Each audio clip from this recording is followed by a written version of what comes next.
Good evening, everyone. At this time, it's almost 7 p.m. Can you please put your phones on silent or vibrate this time?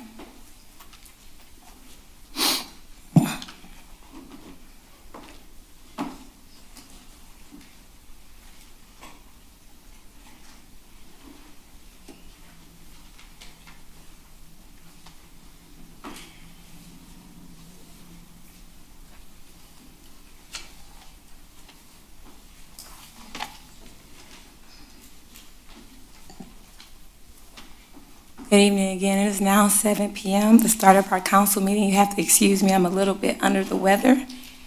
So if my voice goes in and out, that is why.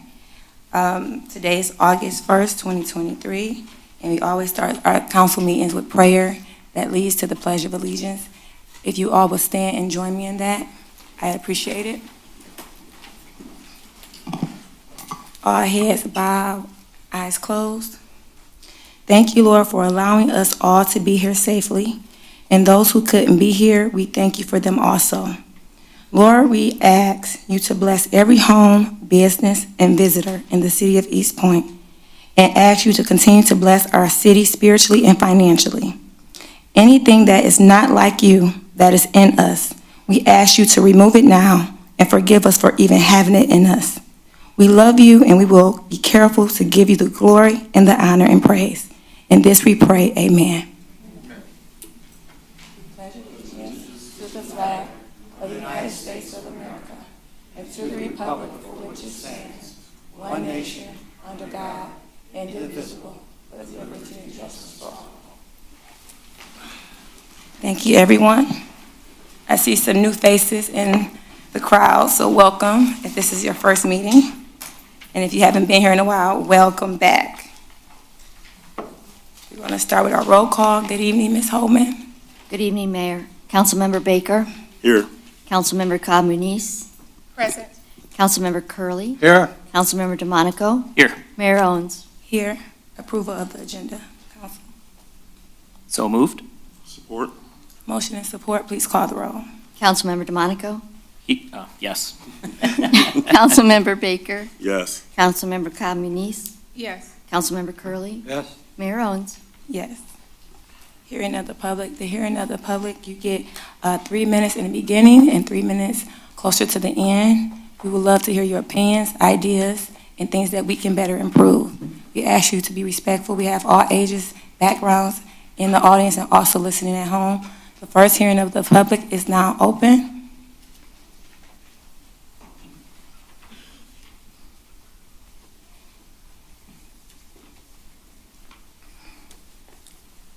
Thank you for this opportunity to speak. I am Frank Fozzi, owner of properties 17539 through 17605 9 Mile Road. I am addressing you regarding my concern and how the 9 Mile Road reconstruction is being handled.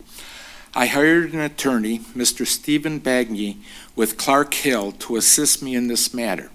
He has sent all of you a copy of a letter which he sent to Assistant City Manager Kim Homan. Mr. Bagney had a thorough title search done on one of my properties, which shows an easement stating, and I quote, "The grantors herein reserve a perpetual easement over the north 17.5 feet of the south 21 feet of the herein conveyed property for parking privileges without restrictions or limitations by the grantee. Said easement is to run with the land and is binding upon grantees, its successor, and assigns," unquote. Ms. Homan responded by calling this a unique property. How does the city know that this is a unique property? Was a thorough search done on all these easements? It took us over a week to get a search done. If Mr. Bagney's letter was news to the city, how could Ms. Holman know that this property was unique? If the city already knew about the easement, why were they proceeding as though it didn't exist? I have to believe that they did not know of this, because I don't want to believe that the city is actively disregarding the Constitution. But how many other properties have the same language in their chain of title? The deed that retained the easement was around the time the city widened 9 Mile Road in the early 1970s, and the property conveyed by that easement was reserved for a private road in the 1933 plat. What are the chances that we happen to do a title search on the one property that had an easement? How many properties have already had their parking taken away with this language in their easement? Other impacted businesses need to look at their title work to see if they have the same benefits. It is in a quitclaim deed to the city in 1971. The city cannot just come and take our easement right away. It is the property owner's constitutional right. If it is an easement for parking, it needs to remain for parking unless just compensation is paid. That is in the Fifth Amendment of the U.S. Constitution, part of the Bill of Rights that we all learned about in school. Michigan's Constitution says something similar. Thank Time is you. up, sir. You're right on point. Thank you. We are taking notes, sir. Thank you.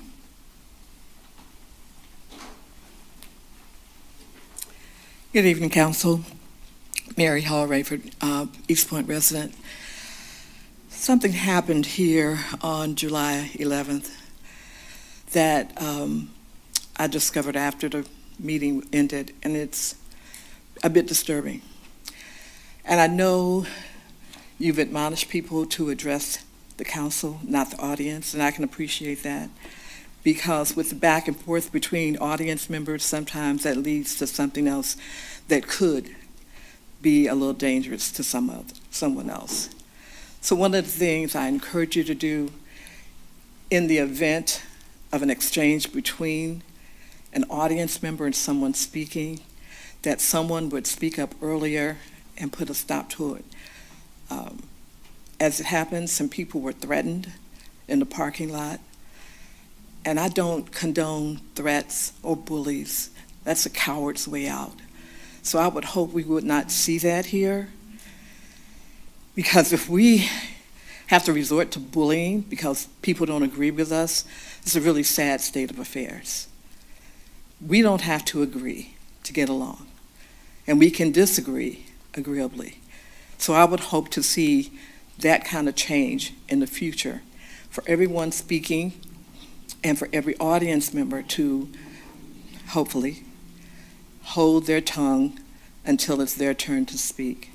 We don't really need that kind of animosity floating around the city. Thank you. Thank you. Anyone else would like to speak at this time? Yes, please.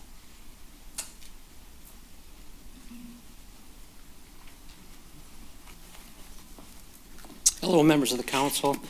Madam Mayor, I'm David Duroni from Duroni True Value Hardware on 9 Mile. My family's operated the business since 1991. We've been in business in Eastpointe here for 33 years now. I'd like to get some more information, and I guess I'm curious if businesses that are going to be impacted by this 9 Mile strategic corridor plan, if they've been contacted individually to let them know what ramifications might affect their business regarding parking. There's also concerns when I read the information that's on the city's website about the time frame. Like, we're in part of the 9 Mile section that would be phase 3, and that phase looks like it's a 5-year phase, and phase 2 is like a 4-year phase.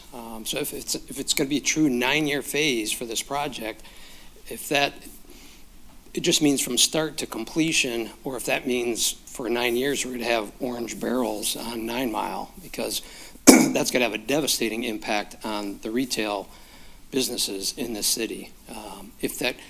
If somehow it can be compressed so that the company doing the project doesn't have us impacted. Customers will find other places to shop. They'll change their shopping patterns. When Gratiot was torn up, north of here, it kind of turned into a ghost town because people just know everybody avoids these areas that are so under such heavy construction.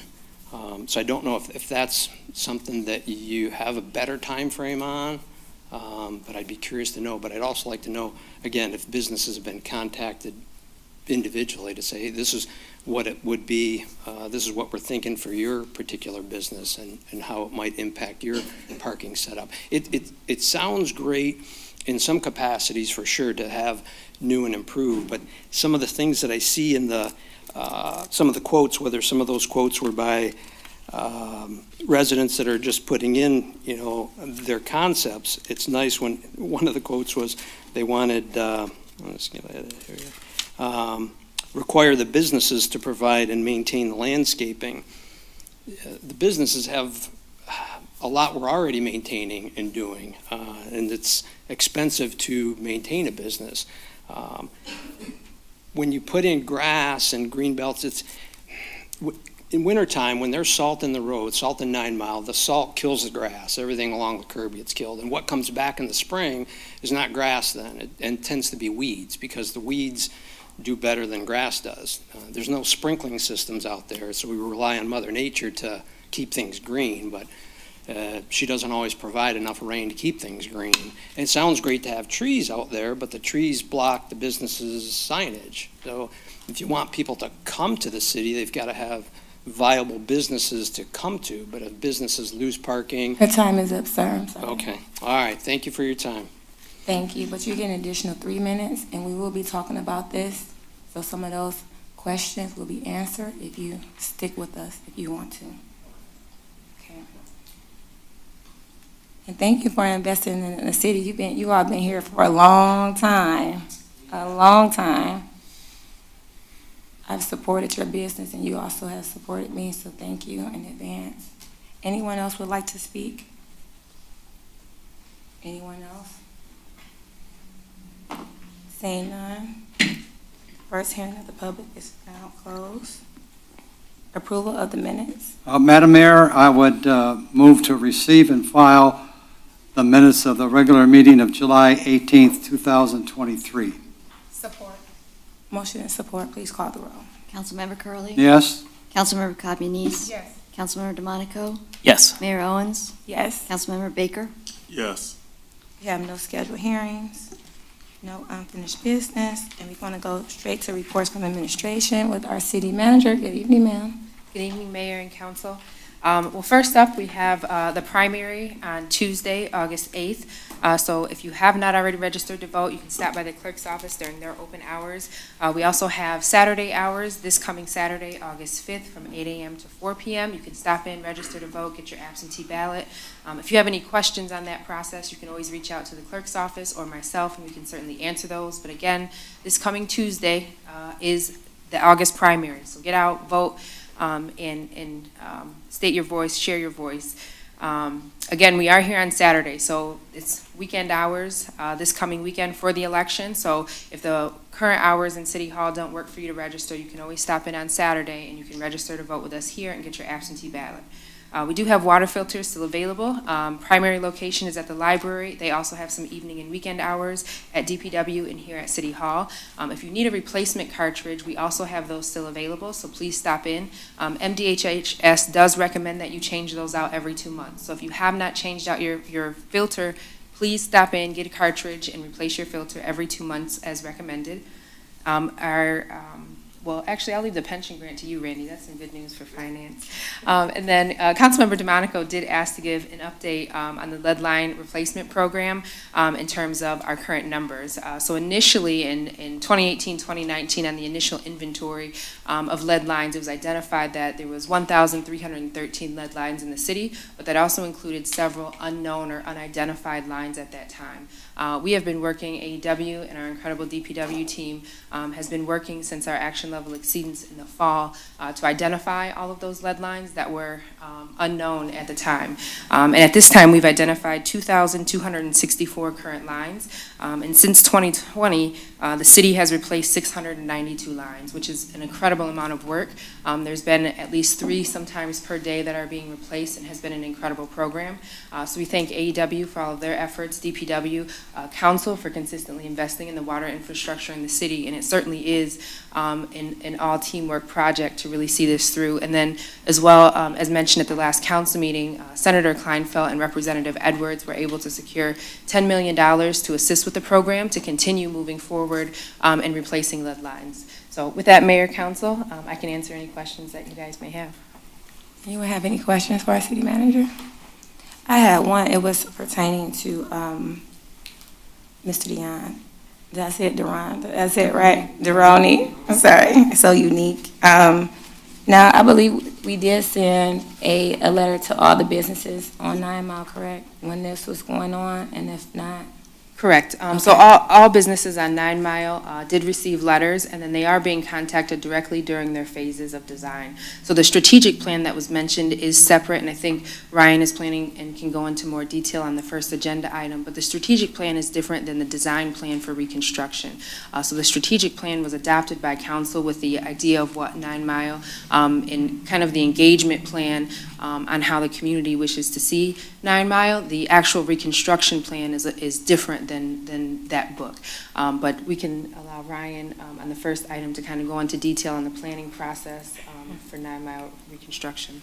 And I also believe, correct me if I'm wrong, that we had a scheduled hearing for that. Did we have a scheduled hearing for that? Because usually when things that huge, we have a scheduled hearing so that those people that's affected can have, or the community can have some say-so on that. Did we do something on that or no? We did have a hearing back. Okay. I Well, thought we did. during the design of the first phase, we did have a hearing as far as how, the design itself, whether we Okay. wanted to do a 3-lane or 5-lane road. That was the only public hearing that we did have on Okay. the 9 Mile project. Okay. All right. Thank you. I think that's all from me. We're going to go to our finance director, Mr. Blum. Good evening, sir. Yes, Madam Mayor and Council, thank you for Mariah for not stealing that one. That's all I had. We did get notification that we were approved for the pension grant. The paperwork has been signed. The Treasury will be depositing a little over $6 million into our MERS pension fund by August 30th. And then that will be in there for the next actuary. And hopefully we'll see some decent numbers by the end of this year. But that was very good news, and we're excited to see that happen. That's all I had. Thank you. Good news. That's big. Big Very news. big. Big news. Well, Any questions for Mr. Blum? Seeing none, going to our city attorney. Good evening, Mr. Albright. Good evening, Madam Mayor, members of council. I do have a couple of topics to discuss with the council this evening. The first is the renaming of city parks. As council is aware, resident Karen Marazian circulated a petition containing approximately, I believe it was 130 signatures back in June to rename one of these city parks after Harvey Creech. Upon looking at the city ordinances, the city does not have an ordinance to provide for the renaming of public parks. And so after doing some further research, I located an ordinance in the city of Detroit that was passed by the city of Detroit back in 2019 that provides a very specific procedure where a person who must be a resident picks up an application from City Hall, fills that out, submits a fee, and then it goes through a process where it's reviewed by a committee, and ultimately it is a decision of the city council whether to pass a resolution to change the name of the city park. And I'm looking for a little guidance this evening to see if the council wants to go in that direction. If so, I can draft an ordinance that's modeled after the City of Detroit ordinance and change it to the city's liking as well and get it before the council for consideration. Madam Mayor? Yes, sir. Thank you. First of all, I agree. I think we need an ordinance. But my one question would be, who makes a decision if we decide to change the name of a park? Who makes the final decision of which park name would be changed? The way the ordinance would be structured is that decision, almost like how the Planning Commission is based, they do a lot of the legwork. They hold a public hearing, they'll hear from the public and get some ideas and then come up with a recommendation to the city council for further discussion. So that, in a nutshell, that's how it would work. And of course, the city council, it's going to be the city's ordinance, so whatever the council wants in that ordinance, we will put in there. Okay, all right, thank you. You're welcome.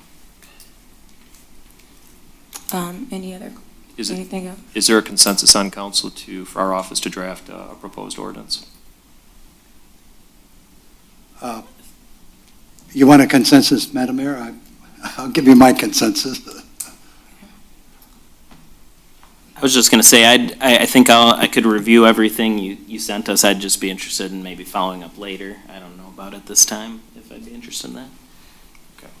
Yeah, I agree with Councilman DeMonico. There's some other questions that I would be wondering, like what is the financial impact of that change in signs and so forth and so on. Also, I guess the other concern that I have is, are we eroding somebody else's legacy to start a new one? So it's just a thought, and so I think I wouldn't want to make that decision on the fly, just like right now. I mean, I know you provided information, but I have more things I need to think over as well. Well, could we be more definitive?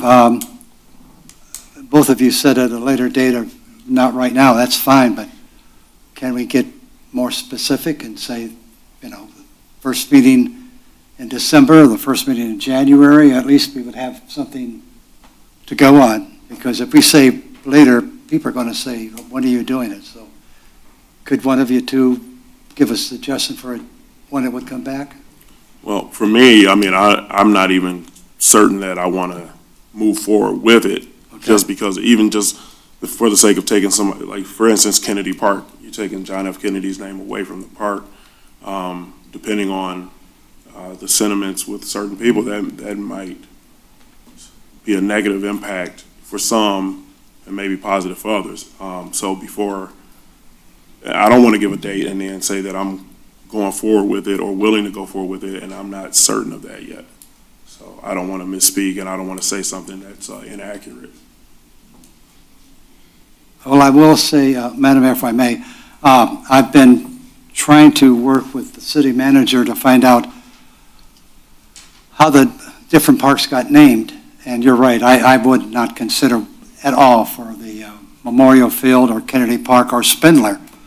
Spindler Park, with all that property, was given to us by the Spindler family back in the 1800s. So there's absolutely no way that I would change that for anybody. So I still would like to find out where the other parks got their name from, and I don't have a clue where to start from.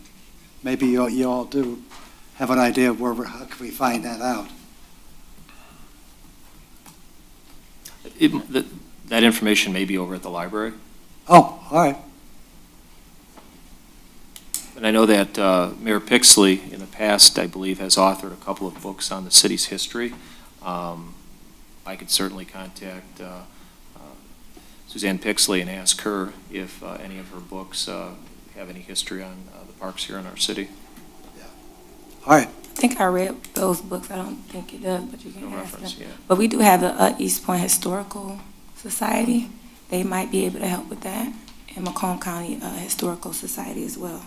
So that might be somewhere to go as far as research. Yeah, and if there's any residents as well, or maybe perhaps people watching at home that may have someone who's lived in the city their entire life, may have some insight and some information on how the various parks were named. All right. You all want to move along, or you want to continue to talk about the parks? I'm all set. Go ahead, Attorney. Thank you, Madam Mayor. The second issue I had, I have been contacted by the attorneys who are representing the three top score getters for medical marijuana provisioning licenses here in our city, and there is an interest on all three of their parts to request that the City Council amend its ordinances to allow adult use or recreational marijuana. And I've informed all three of the attorneys that I'm not sure if that is a direction that the city wants to go in at this time, but I would certainly bring it before the City Council to get the City Council's input on that. If the city wishes to essentially table this discussion for a period of time, and we could revisit it at some time in the future, or if the council is interested in looking into that further and the processes that would be involved, that's certainly something that the city attorney's office, working with city administration, can we can begin that process, but it is, I think it's something that definitely, if the city wants to go in that direction, that it's something that needs to be done carefully. Yeah, I'm sorry if I may. I guess my concern with that is, one, the criteria that was laid out for people to get the medical marijuana in the city was very specific, from what I understand. And so to just grant somebody the rights to have recreational, in my opinion, I think we might as well just walk into the court now and get ready. And my concern is, what is that financial impact going to be to the city? Are we prepared for that? And so, for me, I'm not in favor of moving forward in that direction. Are we paying to, just like for these people to contact you, is that costing us money? And then if we move forward in that direction, will going to court cost us money, and then all the other particulars in between.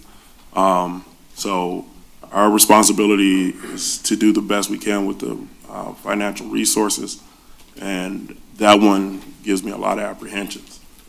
So that's just my opinion. I can't speak on behalf of council, but I wouldn't feel comfortable with that. I think we'd just be opening up a can of worms inside of a big sinkhole, and standing over the abyss. I just think it would be trouble. Did it worse? That's it. That's all I got.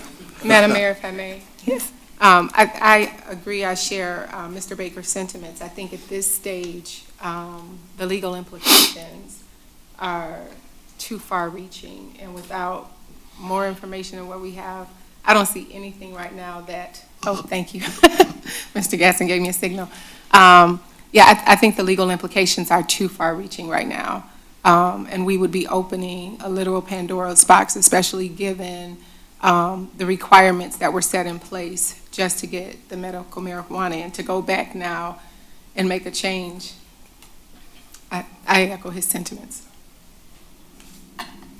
Anyone else would like to speak on this? Councilman? Sure, and I'll agree with the prior two councilpersons, Baker and Cobb Muniz. I won't describe it as an abyss, but not at this time. I would be interested in discussing that. And I would say that, don't give me that abyss thing. I don't want that. I'm not prepared already to discuss anything further on the marijuana situation.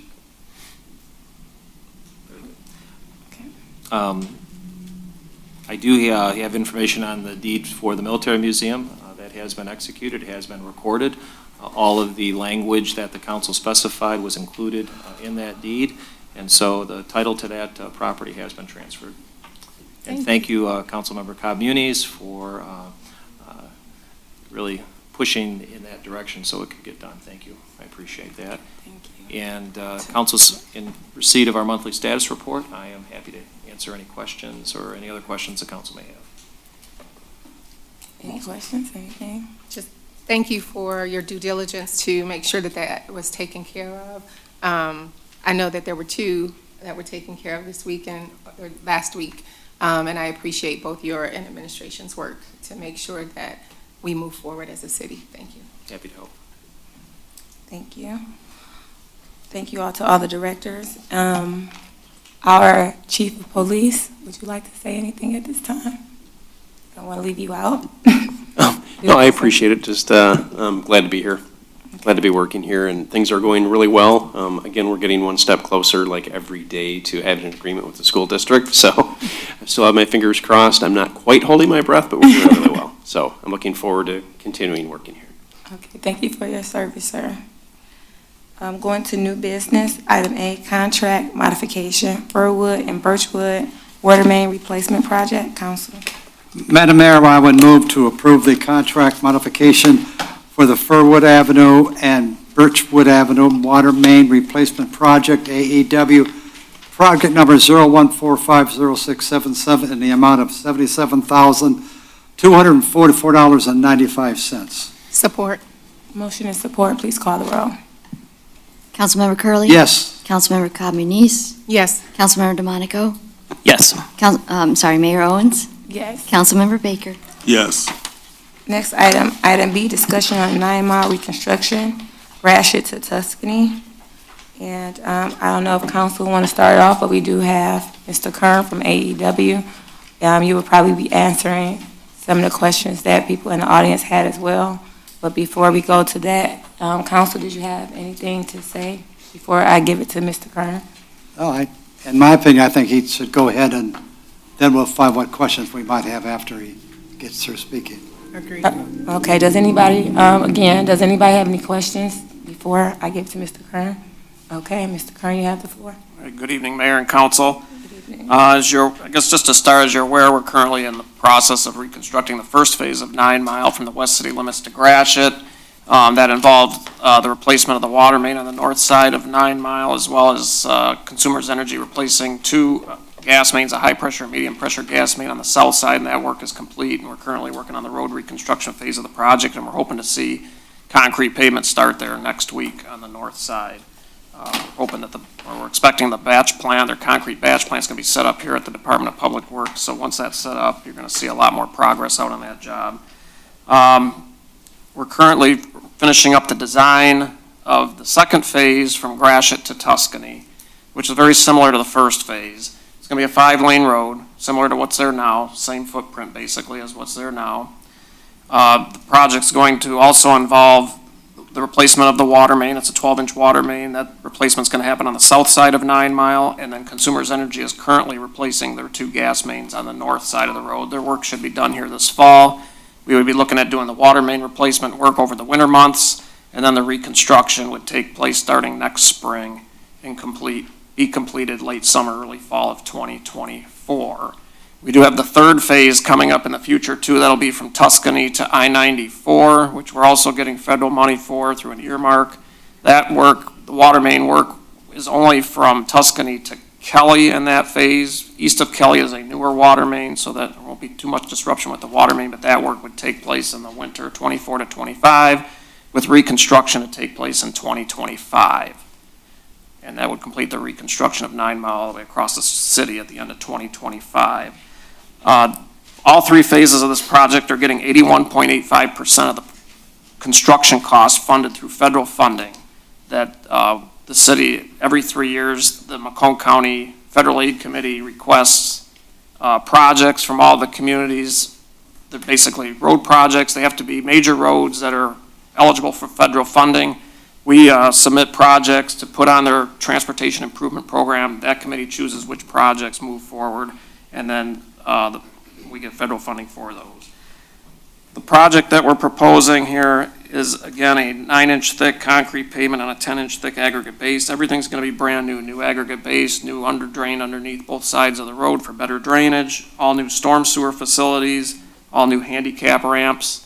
There will be new sidewalk on the majority of the south side because of the new water main being replaced. There'll be adjustments to the grades of the road. New driveway approaches throughout. Some of the unique things with this project, and I've walked the job with administration as well, as we looked at areas where we could create more green space if possible. The right-of-way varies throughout the project. On the north side of 9 Mile in this next phase, there is quite a bit of right-of-way. We did not need to obtain any additional easements on the north side. On the south side, we did have to obtain easements. Quite a bit of the sidewalk is either outside of the public right-of-way or it's partially in the public right-of-way and partially on private property. So we have obtained easements. We've obtained not all, but the majority of the easements to date to get that sidewalk in the public right-of-way. There are several driveways that we're looking at eliminating. There are several properties that have either 2 or 3 driveway accesses, and we're looking to eliminate at least one of those, and we've worked with several of the property owners there to decide which drive approach to be removed, or we've reduced the width of several approaches. There are several approaches that have a significant width to them that's not necessary. So we are reducing the width of several approaches as well. So those things will create some additional green space. On the north side, the majority of the north side, the sidewalk is closer to the road where the right-of-way is not necessarily a foot behind the sidewalk. It's several feet behind the sidewalk, so there's some paved areas along the north side too that we can create as green space as well. The refuge island by the police station is proposed to disappear. That refuge island has been nothing but problems. It's constantly getting run over. I mean, there's nothing left to that refuge island, so we're proposing to eliminate that. There will still be an island down at 9 Mile. As mentioned, there are some parking concerns along 9 Mile as well. There are 4 sites along 9 Mile where there is parking. There is on-street parking or semi-on-street parking. One of those areas is East Detroit Bakery in that block. We have been able to reconfigure the parking in that block so that there can still be parking out in front of East Detroit Bakery. Right now, it's angled parking there. We would be looking to reduce the number of spaces there and make it parallel parking in order to make it code. They do have a parking lot on the side of their building as well that has 15 parking spaces. Between Lambrecht and Tuscany on the north side, where Detroit Wing Company is and where Mr. Fozzie's property is, there's currently angled parking and parallel parking there, and the angled parking, you have to back out onto 9 Mile. It is a safety concern. There's also a sight distance concern at that intersection as well. We are proposing to eliminate the majority of that parking there. We did, last week, we were notified by Mr. Fozzie of a sidewalk easement, or not a sidewalk easement, but a parking easement that does exist in front of one of the properties on that block. It does not exist on all of the properties. It is only on the one property owned by Mr. Fozzie. We did do a search of all those properties where the parking is affected on the north side. That is the only property that we found an executed parking easement that is there. So we will have to accommodate that, but the plan is to eliminate the on-street parking within that block where there is no easement currently for safety concerns. And then east of Tuscany, there's also a small section that's similar to this, it's set up the same way as between Lambrecht and Tuscany as well. The last location where there's a parking issue is at, on the south side, east of Range Street, where there's currently a concrete strip that's 7 feet wide between the sidewalk and the roadway. It's not technically a designated parking area. It does not meet code. Parallel parking, typically you have to have at least 8 feet of width. The city ordinance actually calls for 9 feet of width for a parallel parking space, and there's currently only 7 feet there now. And then there's a 7-foot continuous sidewalk in front of that property. And with a sidewalk behind the curb per the city ordinance and per FHWA standards, it has to be at least 8 feet wide. So there's not enough width there to provide parallel parking at that location as well. The plan there is to also eliminate that parking as well. With the elimination of that parking would have to take place on the side streets, or if they have available parking in the back or in the alley, they would have to park there. As with the current phase, we're also looking at enhancing the crosswalks with the continental crosswalks to make it more presentable as well. I think that really, those are kind of the unique items on that. We've talked about with the strategic plan, some streetscape work, plantings that could take place as well along 9 Mile. Those items are not eligible through the federal aid program. Those are projects that we're looking at that could be done in the future as a separate project after this work is done. I think that's where the strategic plan in the 4 to 5 years comes from, I think, is future enhancements to the corridor that would come outside of the federal aid project. I think that pretty much covers the project, but we'll be working with MDOT here shortly to finalize these plans. MDOT will have the final say on the plans for the approval of the design in order to get it out to bid for construction next spring. And I'll open it up to any questions council has. Any questions? Any questions, Council? Sure, Mayor. Mayor. Thanks, Mayor. Yeah, I've got a few questions. I guess if we go backwards, I guess maybe my biggest one for now, pick one, and then you do one. Maybe we go back and forth a little bit. When we're talking about the future for doing green belt, things that would not be covered under the federal funding, I'm just concerned that if we do just push that down the line, it's not going to work as we would want it to. I think we should be planning that in now. We don't need, obviously we'd wait until the road's down to start that work, but I think we should be planning it in now, or else I feel like there's a potential that it won't end up happening. So I guess if you could address that or explain, I guess, when I've walked down this from Gratiot to Tuscany, this area, there's it it looks like a foot to me, maybe it's 2 feet wide of green belt. Are we talking the sidewalk will be pushed way back? Because it's a very close sidewalk for how fast the road is. Yeah, in certain areas, yeah, the right-of-way is tight there to where it would only be a few feet behind the back of curb, the sidewalk. There are some areas where we are pushing the sidewalk back a little bit, not a whole lot, but yeah, there are several areas where there's not a lot of right-of-way in this phase. Not like the first phase that we're doing now, there's definitely more right-of-way. The third phase has quite a bit of right-of-way to work with, so it varies throughout 9 Mile, but we've been having continuous discussions as far as what we want to do in the future with restoration. In fact, I do have a meeting with some of the administration later this week, actually, to kind of pinpoint what areas we want to look at and potential grant opportunities that we could apply for, whether that be the TAP grant through Michigan Department of Transportation. There's some other grant opportunities out there. Obviously, we would be applying for those to try to get additional funding for the city to do further restoration. And not only planting, native plantings that would be low maintenance, but, benches, sitting areas, whatever enhancements we can do to make that corridor look better. Well, if I could pick one specific, like the rain, you're talking about rain in 9 Mile there. I think there's like 2 parking spots right in front of that building, it looks like. You know which Yes. portion I'm referring? Yep. So would we be, I guess, so I have a specific example here, it looks like, can't be a couple feet wide, the green belt. Would what you're proposing right now is eliminate those spots and move the sidewalk back there? Or what's the plan? So the plan would be to eliminate the concrete strip that's between the sidewalk and the street and make that a vegetated area or grass area. And then the sidewalk where it is now would remain. The sidewalk there is up against the buildings. We're on the, let's see, what side am I on the north side? Oh, you're on the north side? Oh, okay, you were talking about I the was talking on the south south side. side. On the Okay. on the north side, there's several areas where we could do some plantings or something on both sides of the sidewalk. We have quite a bit of right-of-way behind the sidewalk where we could do enhancements on both sides of the sidewalk. Okay, I guess it's good for question 1. And I guess part of that with the sidewalk too, we're trying to keep the sidewalk as continuous as possible too. So in some, like I say, in some areas, the right-of-way might go much further back, but we're trying to keep the sidewalk a continuous straight line as much as we can and not try to zigzag it based upon the right-of-ways that are there. Okay. Yeah.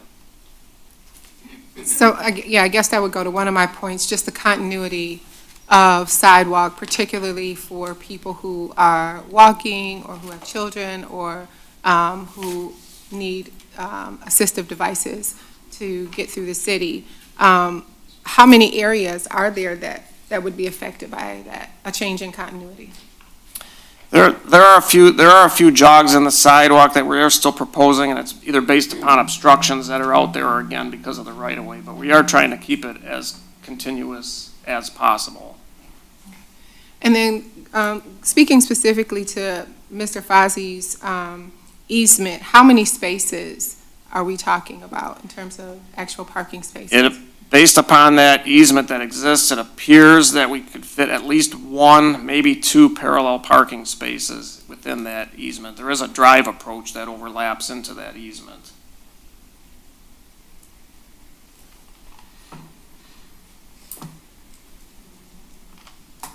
And then the last question I had was more of a question to confirm, because I know Mr. Deroni had some concerns based on what he read online about the length of the total project. But based on what you've shared with us tonight, these phases are anticipated to be completed within the next 2 years, correct? That's correct. Okay. Thank you, that's all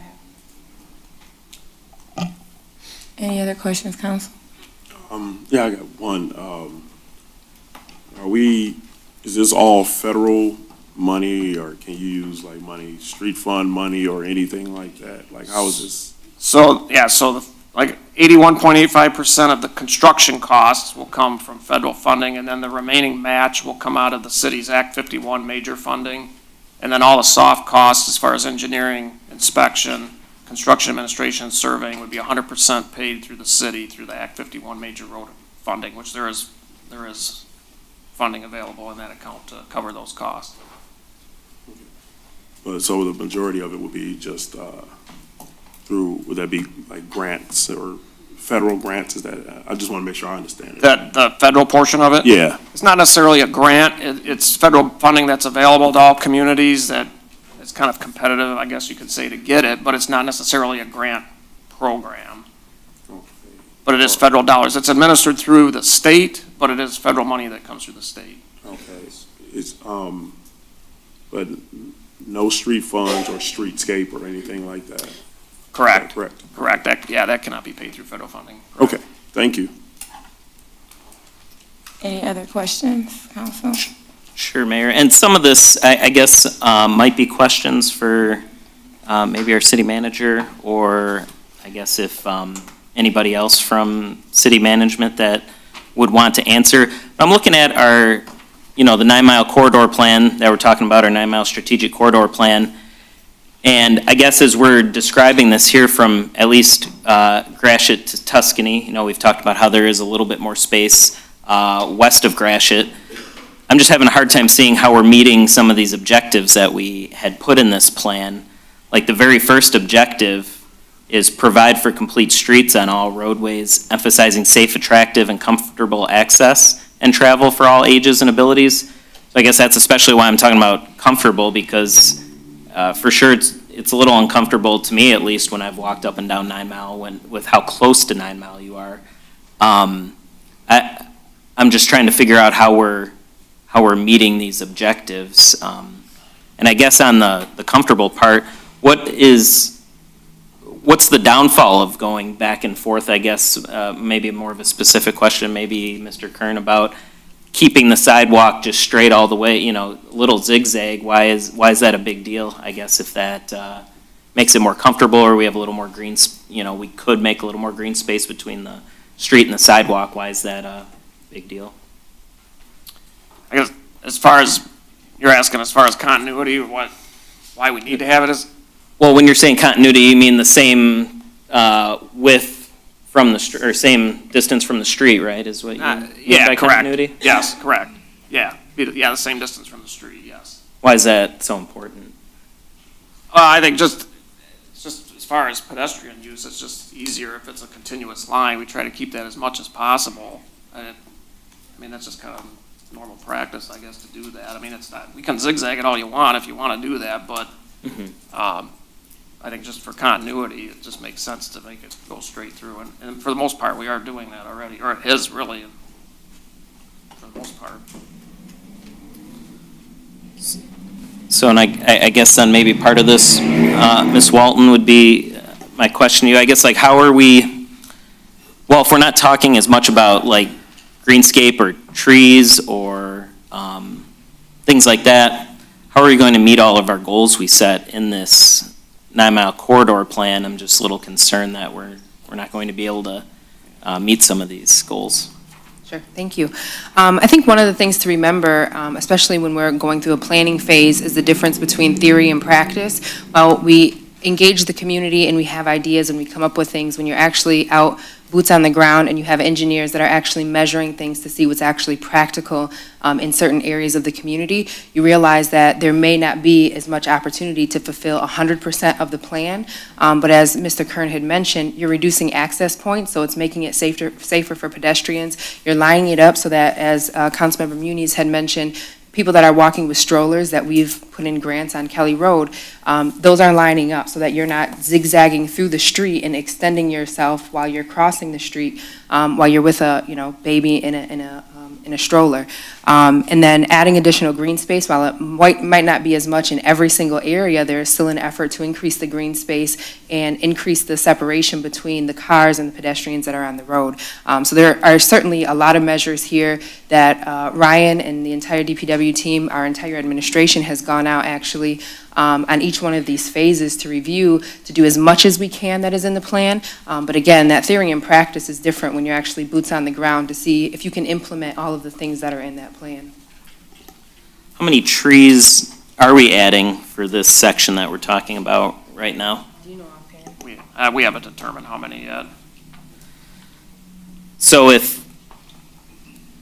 but aren't they in the drawing here? I'm certainly not a civil engineer, but if there's some trees that are on the removal plan page and then not on the construction plan phase, are they? There Are are those some being trees, removed? yeah, there are some trees that we have to remove in order to get the paving machine to go through there. We need 4 feet behind the curb in order to get the paving machine through, so there are some trees that have to be removed. Those trees will be replaced, but we just haven't determined yet where those locations will be, and that'll be part of the meeting that I have with the city later this week. So, okay, so, because I think I counted 14 trees being removed, That sounds about right. and I don't think we have too many more than that, actually, in this section of road. But so then, how come we don't have the replacements in the plan now then? We have the whole plan drawn out, but the trees we're planting to replace those are not in the plan right now? We still have to determine that this week. Okay. Madam Mayor, if I may. Yes, ma'am. Our CDAM fellow, John Kraus, is working very closely with the county in terms of trees that we are being offered to plant in public right-of-ways. I think we're looking at, they have 1,000 trees, although I think our DPW can't handle that many. So we are definitely working closely with the engineers as it relates to adding trees into as many right-of-ways as we can. Okay. And then you were talking about curb cuts, we're reducing some then. How many do we have planned to reduce? It sounded like there were at least a few businesses interested. How many do we have confirmed at this point? I don't have the exact number, but I want to say it was around 8 to 10 drive approaches that we're reducing, and probably about the same that we're eliminating. Okay, 8 to 10 reducing and 8 to 10 eliminating. Okay. And then, what was my follow-up on that? Well, I guess I'll look closer. I mean, so how, and I guess maybe this is maybe back to you, Ms. Walton. Are we, like, when we're talking about all this, are we, like, I guess McKenna is not here today. I thought maybe they'd be here to discuss this so that we're making sure we hit these goals with, that are in the 9-mile strategic corridor plan. And I guess, Mr. Kraus, I guess we'll call him our tree man right now, getting us a ton of trees. I think we should, I guess, are we making sure that we're meeting all these goals as we're drawing this out? I guess I was just surprised to see so many trees missing and not, replaced in the plan, I guess, at this point. And then also I guess I thought we were doing more, that's what my other question was for Mr. Kern. Sorry, one more quick question for Mr. Kern. The crossing, there's not many places to cross for pedestrians right now, technically, right? A lot of people cross wherever, which is not too surprising because I think you can go like a quarter of a mile without a crossing. But we're removing one refuge island, and I thought a long time ago we talked about we'd put some more of those in because it calms traffic, but then it also helps for people to cross because I mean, frankly, people are going, I think we can give as many, I think maybe the director agreed, you can give as many jaywalking tickets out as you want, but I think people are gonna still jaywalk, and if we can make it a better situation, I think we should since we've got this opportunity. Yeah, currently, crossings are at all the traffic signals. Those are really the only crossings that currently exist, and that's what we're still proposing at this time. We did look at adding additional crossings. It is difficult in this phase because the streets don't align across from each other in most cases. So it's difficult to get a refuge island in this phase in order to make that work, in order to make a crosswalk work and make it safe for pedestrians. Okay. So then, Ms. Walton, about like, I guess with McKenna and Mr. Kraus working with AEW here, are we making sure we can at least hit as many of these objectives as possible from our city council approved plan? Yes, we've worked collaboratively with all of admin. Our planner has actually been out, boots on the ground as well, on the areas that we were proposing. She's been out with admin. Finance director has been out. The director was initially out. We have Mr. Haynes, or Chief Haynes now, but as council's aware, we've brought in fire, PD, all of the powers that be that really are involved and have an impact and are going to be impacted and really their professional opinions have been sought out in this project, and we are appreciative of Ryan for being so collaborative with all of the members of administration for that to be done.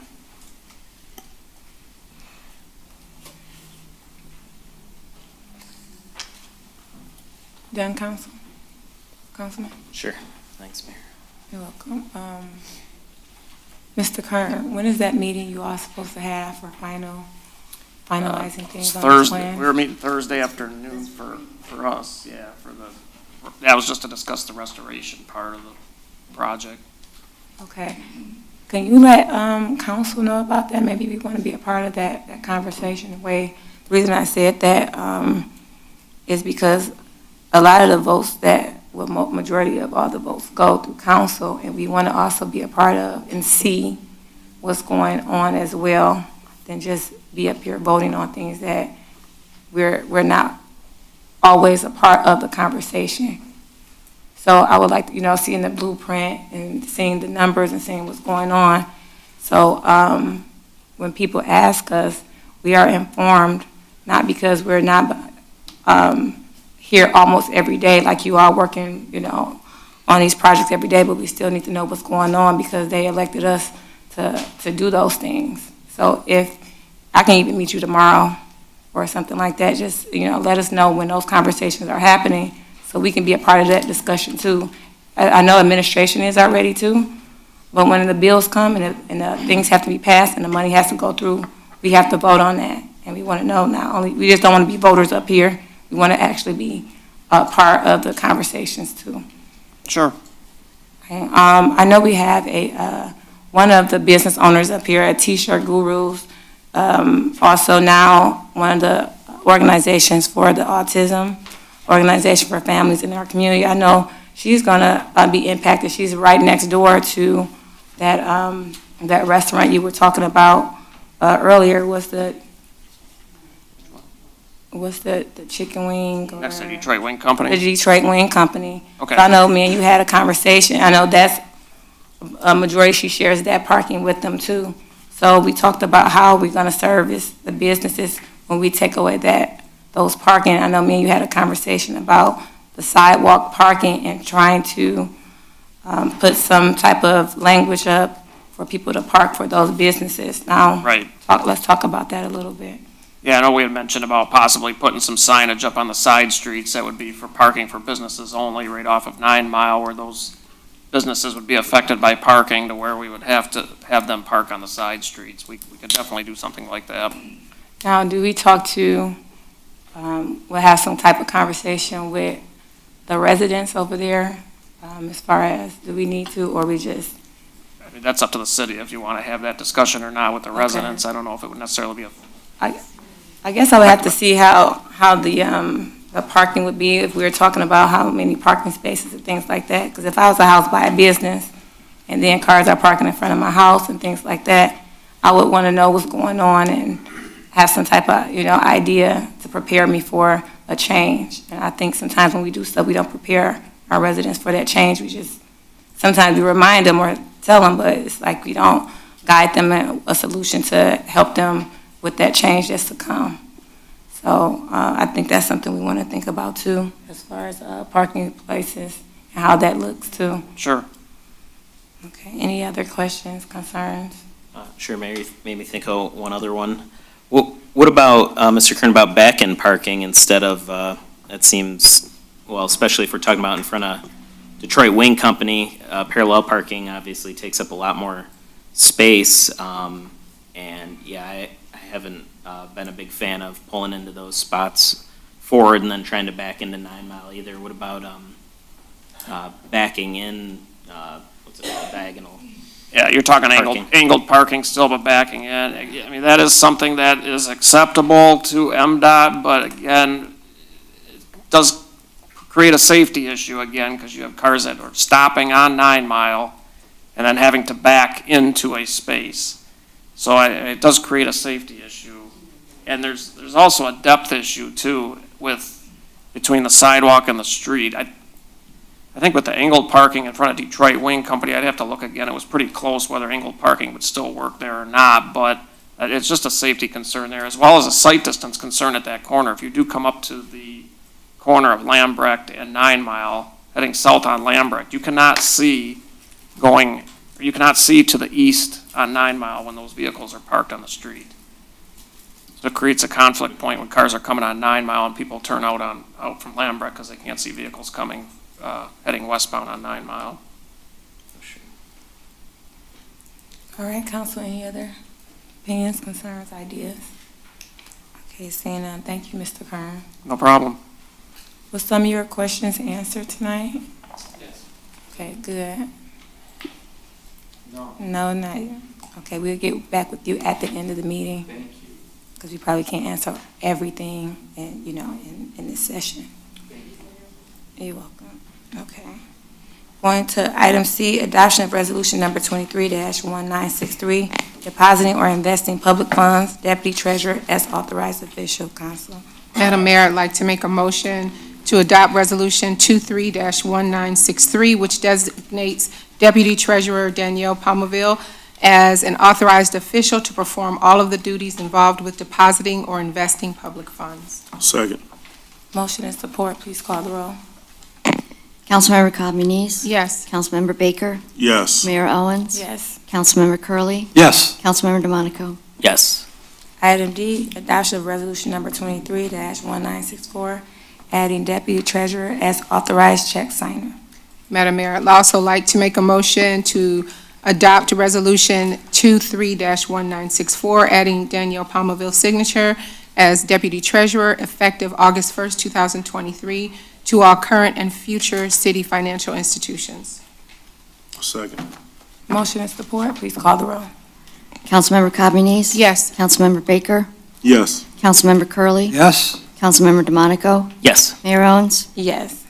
Item E, adoption of resolution number 23-1965, local governing body resolution for charitable gaming license. Council. Madam Mayor, I'm excited about asking the council to adopt this resolution number 23-1965, recognizing Lift Up a Child as a nonprofit organization operating in the community for the purpose of the qualifications application for a charitable gaming license with the State of Michigan Gaming Control Board. Second. Motion and second, any discussion? Seeing none, please call the roll.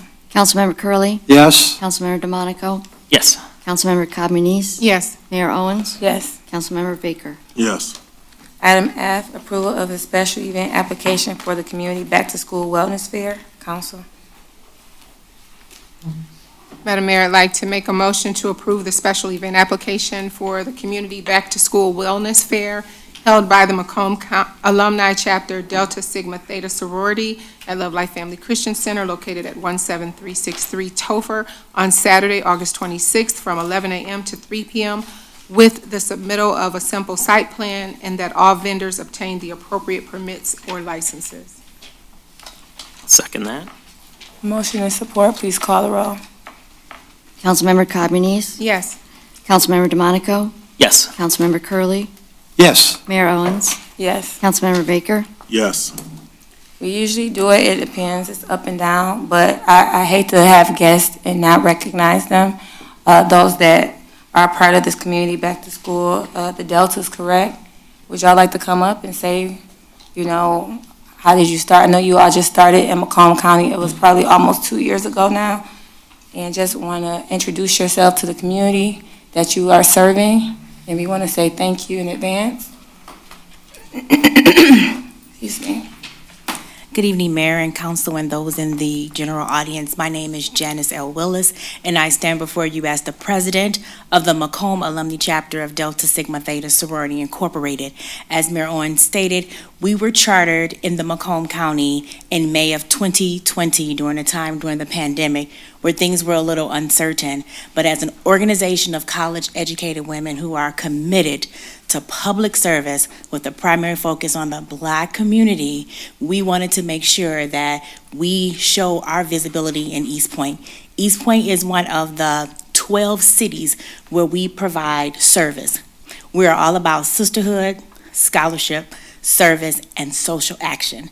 This event here in Eastpointe will allow us to prepare our children for school with essential things for backpacks and different school supplies, have some fun, and then it's not just for the children, it's for the parents as well. So we'll have things there for the mental capacity, right?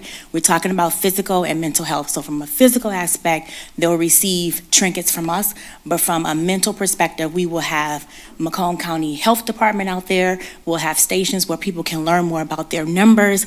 What are your numbers? What are some of the preventative measures? We'll have mobile dentistry out there, haircuts, you name it. And so we really want to make an impact here. And Eastpointe is the city that we were led to come to provide that particular service. There's a lot going on in the city. There's a lot that has been done at that particular church, and we just want to continue to keep that torch going and keep it lit by depositing here. So it's not our first stop, and it's definitely not our last. So we thank you so much for approving us the opportunity to serve here, and we'll continue to be here, and we're here to serve. Thank you so much. Amen. Mayor, if I could follow up with one quick thing? Yes, please. Well, thank you for coming out here. It's great to see your sorority out here doing things after college and still keeping in touch.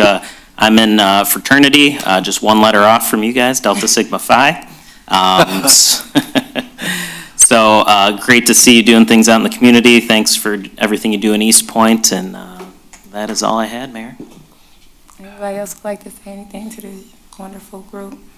I just want to say thank you. I echo the sentiments. Thank you for what you are bringing to the Eastpointe community. Thank you for choosing this to be the place that you spotlight. I don't think you'll be disappointed. So thank you very much.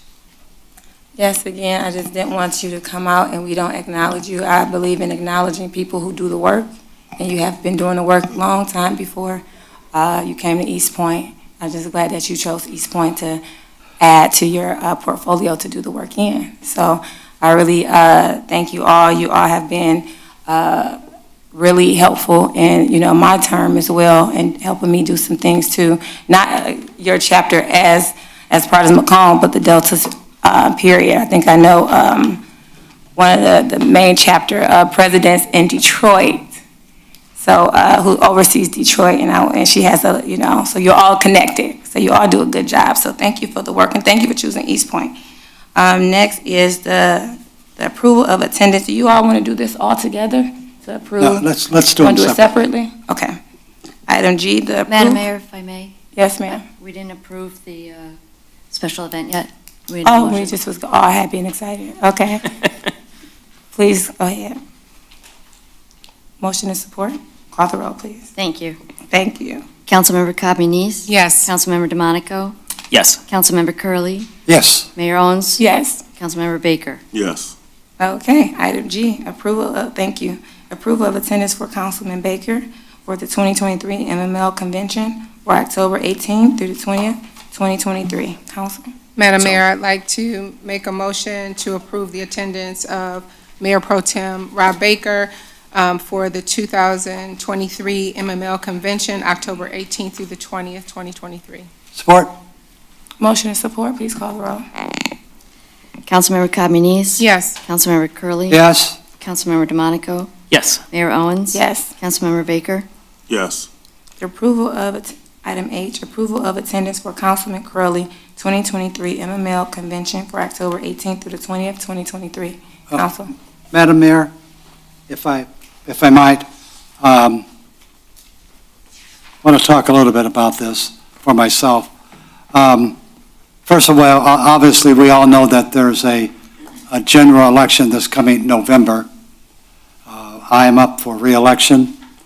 The conference is October 18th to the 20th, which is about 2 weeks or so from the election. I don't know if I'm going to get re-elected or not. But I have a problem of me going to a convention 2 weeks before the election. So let's take a couple take a couple examples. Let's say that I don't win the re-election, but I went to that convention and I spent, what is it, $5,000 or $6,000? for the convention? I hope not. It's probably 500. $595 for the registration, and then there's lodging. Then there's, okay, then there's, and we don't know how much that is, and then meals. Anyway, it's a taxpayer's money, and that's what I'm concerned about. Now, if I went to the convention and won, that's fine. I'm not sure I want to take the chance on spending taxpayers' money on a convention and then losing the election, and those 2 or 3 days are wasted, as is the money.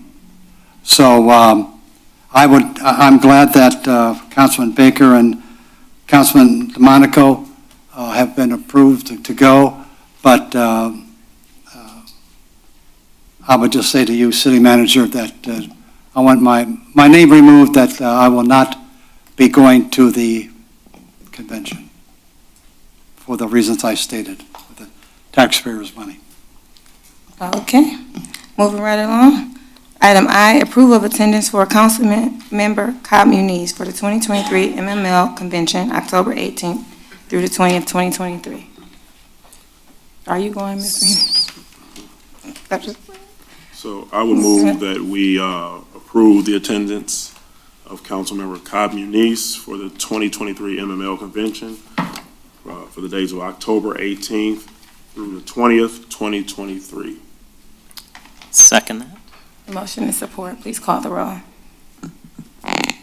Councilmember Baker? Yes. Councilmember DeMonico? Yes. Councilmember Cobb Muniz?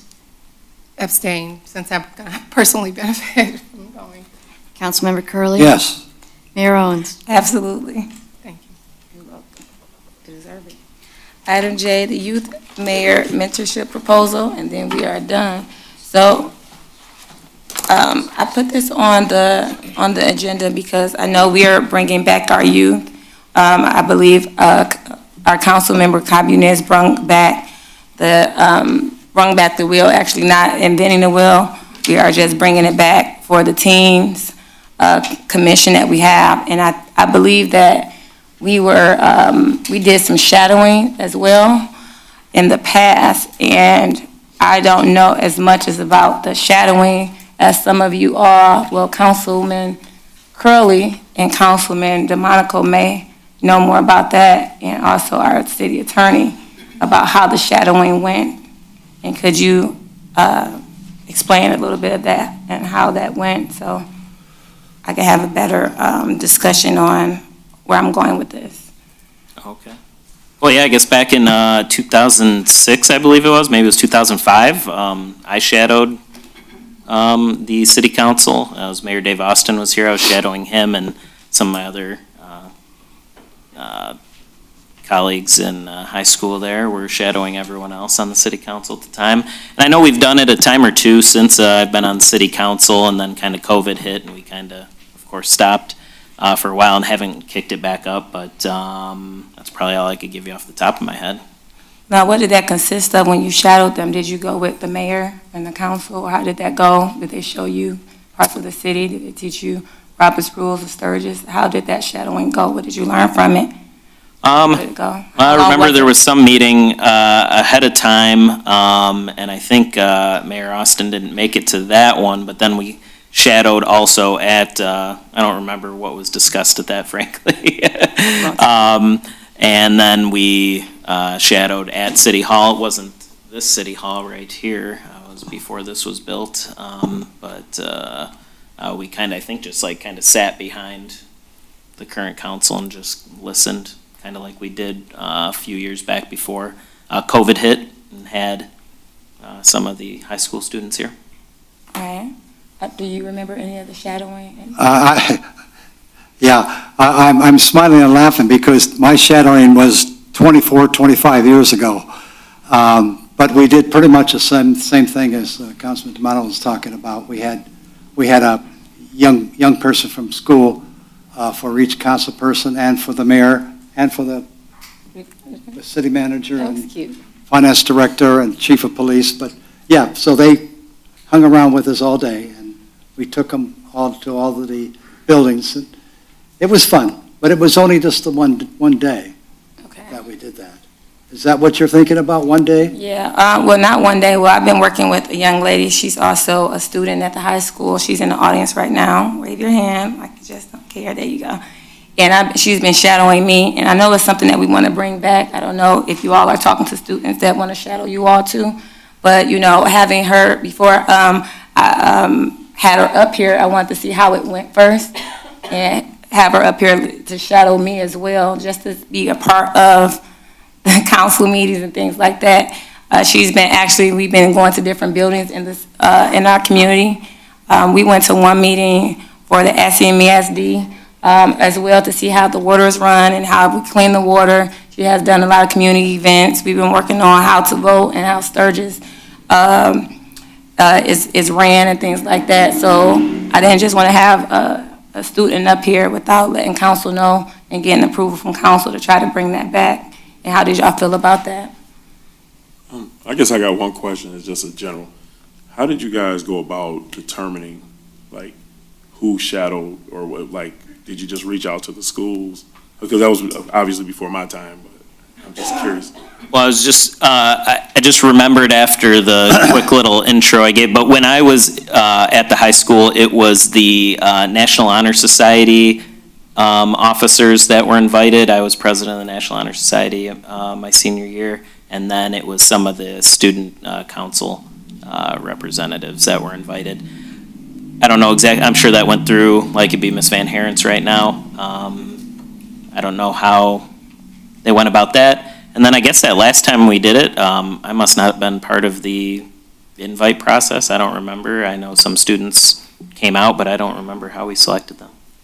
I was just curious, because I guess, you know, maybe that would give me some understanding as to how we do that, if we do this going forward.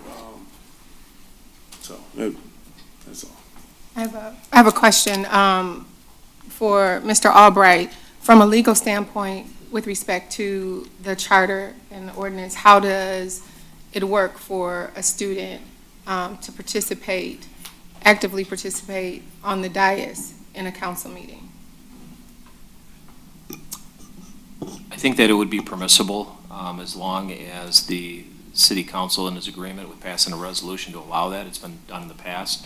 I know when there were two students that shadowed me throughout the day. They met me at court in Mount Clemens. They watched it. I don't recall whether it was a motion hearing or whether it was a status conference, but I recall taking them back to the judge's chambers and introducing him to the judge and introducing him to the judicial staff.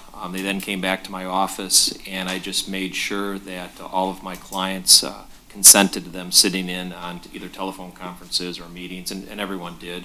I introduced them to the other attorneys in our office and our support staff. We went to lunch together, and I think overall it was a very positive experience for them.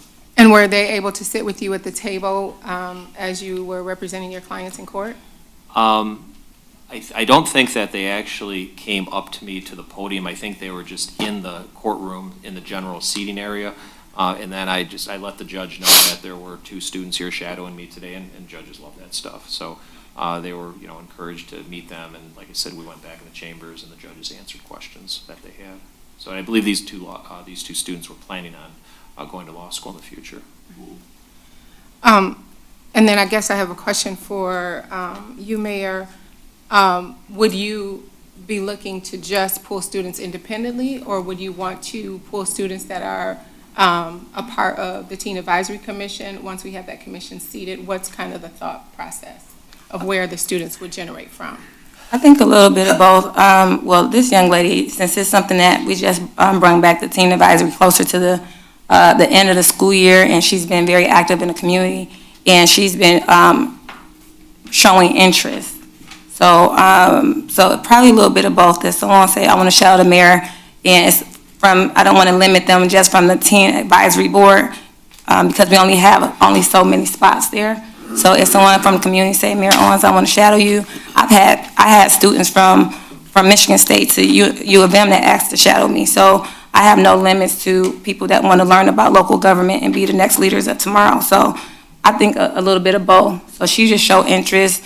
I think she's one of the youngest that I've seen. We have a lot of young people that came to the podium with, their parents and things like that. But she's the only one I've actually seen that actually, of course, as your children did too, that came up and spoke on behalf of other people's rights and stuff like that, and has been in the community and has done and show interest in local government.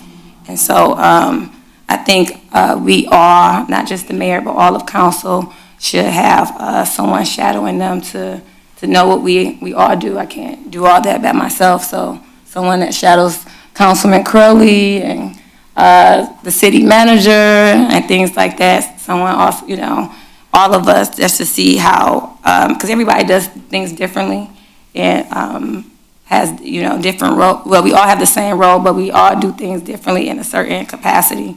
So, like I'm more in a community engagement, more with the children. So it's certain things that I do that I take, that's my heart, that I have more of a passion for, that you might not have as a passion for, but it's a passion for, but not as strong as me. So everybody, each child learns something different. So I think all of us should have someone shadowing them as well. So the whole idea is it's a mayor and council program, shadowing mentorship program. It's an incredible idea for both the city and its youth. It offers numerous benefits. Firstly, it provides the youth with a parallel opportunity to learn from experienced leaders like ourselves, gaining valuable insights into local government, leadership, and decision-making. By being mentored by the mayor and council, young individuals can understand the challenges and complexities of governing a city, inspiring them to become future leaders themselves. Moreover, this program fosters a sense of connection and engagement among the youth, instilling in them a sense of pride and ownership in their city. By interacting with the mayor and council and all of elected leaders and also leaders of this community, they can voice their concerns, ideas, and aspirations, creating a platform for meaningful dialogue and collaboration. Ultimately, this program empowers the youth, equipping them with the skills and knowledge needed to actively contribute to their community's growth and development. So I'm asking council to either do a resolution or have Mr. Albright put a resolution together so we can bring back the shadowing and bring the kids up here. I don't think they'll be running the meeting, but they'll be a part of, I think something what Councilman DeMonaco was saying and Councilman Curley was saying. I thought you all said they were up here. They wasn't running the meeting, but they were a part of it. Councilman Curley. Yeah, two questions. Number one, how long do you anticipate this to last? And the second question, how do we select the person that's going to shadow us? Whoever shows interest in shadowing. Well, we got from the school. How do we write a letter to the students, or we go and talk to the students at their class, or what are you suggesting that would be an effective way to contact somebody? That's a good question. Well, we already started a team advisory board within the city, and we already have a partnership with our superintendent, and she knows about what we're trying to do here at the city to partner with the school. But the kids have to show interest in that. And also, I think one reason Amelia Ritter, who's also interested in shadowing me, I went to go visit the school. So when they see their leaders coming to the school, that is probably why she showed interest. She never even knew, she heard of me, but never knew actually who I was until I came into school. So what you just said is a good idea, going to visit the schools to let our children see our councilman, see you, Councilman Curley. And I'm like, oh, I never met my councilman. What do you do? And then they're going to show interest and come up to you and ask you, can we shadow you? So our kids do need to see us in the school, seeing us active to know exactly who we are, what we do, and how to do those things. So like you said, connecting with the schools. And the time limit on this is, what are you talking about, I don't know if it's a time limit. I mean, it's just ongoing mentorship. I mean, mentorship doesn't have a limit on it. It depends on what your capacity of, mentorship is. I mean, I don't mentor her I don't be with her every single day, but some days out the week, we take time and I give her, help her and about questions that she might have about leadership and governing, or I take her places in the community. So there's not a limited capacity. It's up to you and how you want to schedule, showing or mentoring that individual. Mayor? Yes, sir. Yeah, maybe once school's back in session here, it'll be, pretty soon. I hate saying that because that means the summer's coming to a close then. But I did also just find while we were talking, the last time we did shadowing was May 16th, 2017. And it looks like what we did here is we had 5 students. Mayor Pixley's shadow was Alan McCovis. Mayor Pro Tem Kleinfeld's was Nyla Intravia. My shadow was Timothy Avery. Councilwoman Lucido's was Stacy Williams, and Councilman Marion's was Julian Warren. And it looks like I see up here a little higher, the mayor's shadow read the National Police Week proclamation. So, could do things like that.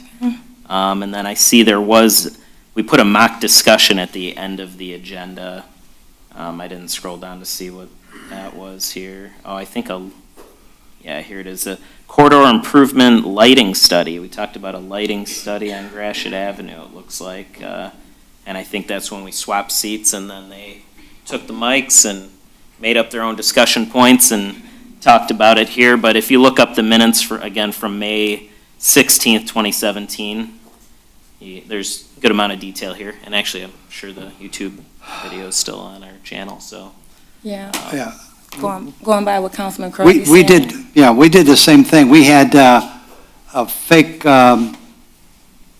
city court, or city hall, and the courthouse as well. We had somebody as a judge, and then when we did the council, we had someone pretend like they were the mayor and then the council people, and we would get up at the hearing of the public and challenge it with crazy questions, but it was fun because they had to answer that, right? Yeah. So, yeah. Amelia, right? Yes. Amelia, would you do me a favor, since you're already part of the.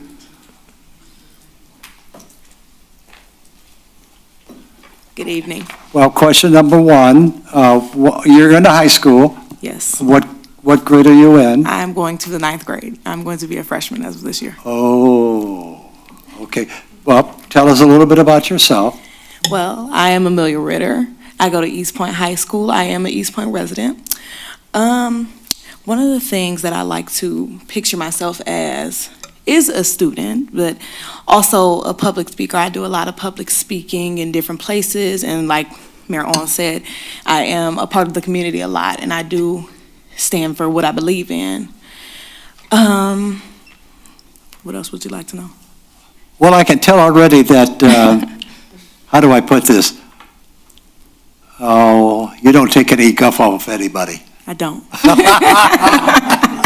Good for you. Thank you. Good for you. It was nice to meet you and a little bit about you and living. How long have you lived in Eastpointe? I have lived in Eastpointe since I was born. Ooh. My mom has been a resident for 45 years. 45. 45. Back when it was East Detroit. Back when it was East Detroit. Yeah, yeah. Mm-hmm. Anybody else want to ask her a question while I've got her up there? Thank you. No problem. Madam Mayor, if I may, I do have another question for clarification on timing, because I think Councilman Curley addressed this, but I don't think we got a clear understanding of what it is that we're going for. As it sounds like you're talking about a more ongoing mentoring relationship. What has been described by Councilman DeMonico from 2017 and described by Councilman Curley is more of a day of shadowing of your public officials. Mm-hmm. So what are you proposing? Are you proposing ongoing mentoring, or are you proposing a shadowing day for the city of Eastpointe? Probably a shadowing day for the city of Eastpointe, but the children would be shadowing us beyond that, because to be up here and don't even know what you're talking about, or we're not mentoring them before they get up here and preparing them. I wouldn't want them up here, so we can do, like you said, some type of time slot, of course, probably a month or two, just getting them understanding Sturgis and how meetings are ran. So even when they have the mock interview, not the mock interview, but the mock council meeting, that they're prepared to, they're knowledgeable about the issues that's at hand, number one, and they're prepared to run a meeting. So you can't get all that in one day, you know.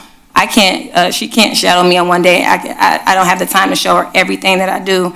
I don't think the city manager can have somebody work with her, or nobody in here can have someone work with them one day, and they can know everything that they do. So sometimes it takes amount of time. It depends on, we just probably have to put that language together, or council has to, like I said, I'm not inventing it. Council DeMonico, I don't know how that was ran, as far as how many weeks you all did that. How did you all, well, you said how you got selected because you was in National Society. But how long was that program for you, and how did that work? And then we also gonna do something depending upon your time schedule in the summer, because it is summertime, and me and her been working together. So that is pretty much my, I was more flexible in the summer because my kids are out of school too. So when my kids are going through school, can't be as flexible as I am today. So that'll have to be something that all the council have to be a part of.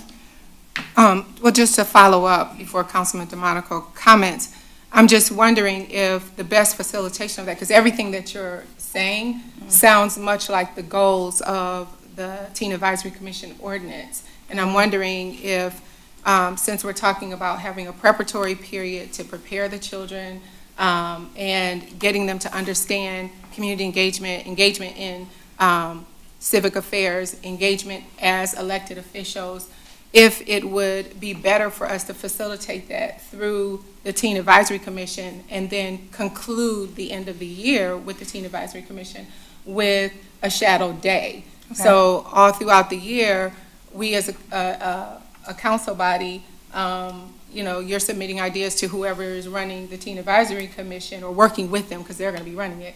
And then all of their goals are to work towards getting to the end of the school year when they have that shadow day.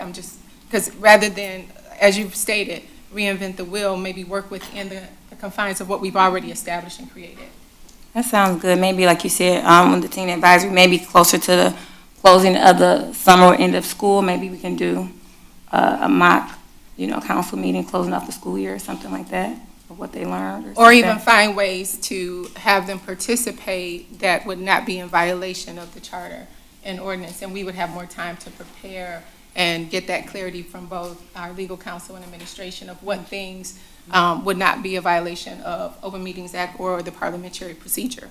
All right, because I think we had asked our attorney that already. He said it's permissible, so I think we got around that already. I don't think we did completely based off of what Mr. DeMonico shared. Even when they did it, it's limited. The scope is limited in terms of what the young people can do, because they are not the elected officials. We are. Right. No, we don't want them to vote, of course, because they're not elected. But, like, for instance, at our next meeting, I would like Ms. Ritter to sit up here and be a part of, the council meeting. She doesn't have to vote. She doesn't have to do anything like that. But sometimes kids, it's just something about being a part of, being a part of something. Sitting out there, you're still a part of the discussion and things like that. But sitting up here for a young person means a lot. So, and. Which is where that teen commission would allow them to not only do it in this format, but in their own public meeting. They're going to be the ones seated up here on the dais running the meeting. So, I think that goes to your point. Yeah, so we're talking about the same thing, pretty much, so no need to go. But so if Mr. Albright, I don't know what council is thinking, since we already have the Teen Advisory Board. So this is just a discussion I was thinking about, also the shadowing, just bringing it together with the Teen Advisory Board, and then, having the children do a mock council meeting. I think that would be awesome. And Mr. Albright putting that language together. I don't know where, since it's already been put together, I don't know where you will find that already, since it was last done in May 2017. I had just got elected right after that, November. So I had no knowledge of how that was ran.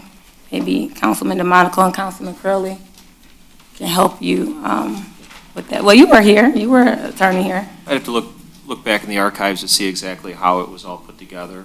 But as I indicated earlier, a resolution could be put together to allow the mentorship to take place. Certainly, council members can't delegate their authority to make and then second motions on official city business nor vote. That, I think, would run afoul of both the city charter and state law. But sitting up here, perhaps doing, mock procedures, there's certainly nothing wrong with that, and I think that would be something that would be educational for the students. Do we need to do anything today to push that forward? I personally don't think nothing or anything has to be done today. I Okay. think there's a general idea of what Okay. council wants to do moving ahead, so I don't think anything official needs to be done today. I want to ask council, because school is starting, and I have been working Ms. Ritter, she has been coming.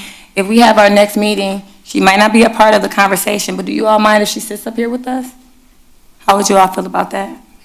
Well, do you like chocolate?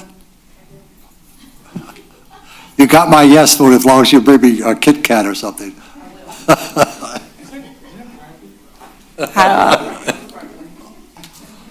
How about Yes, rest of- that's not a problem. That's how we did the mock thing.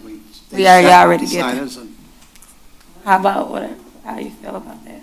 Well, I was just going to say, I think if we do it, we should probably have at least like 5, and I think I was looking back, we did have like Mr. Blum and, Ms. Walton, Mr. Albright had shadows also, probably more than one, because then they can have a discussion at the end all together, So I think if we do it, we probably should have at least like 5 students, I would think, so. We don't have 5 students yet, Mhm. but I know she want to do it really bad, so. Yeah. It's just something we're doing for a student that has shown interest in it, so I'm saying, yes, Councilman Curley said yes, but I understand what you're saying, until we get it up and running. So I don't know how the rest of the council feels about her being a part of the meeting, our next meeting, just sitting up here with all of us and being a part of the process, and not saying anything, if she can hold all that in. But you feel, Councilman Baker?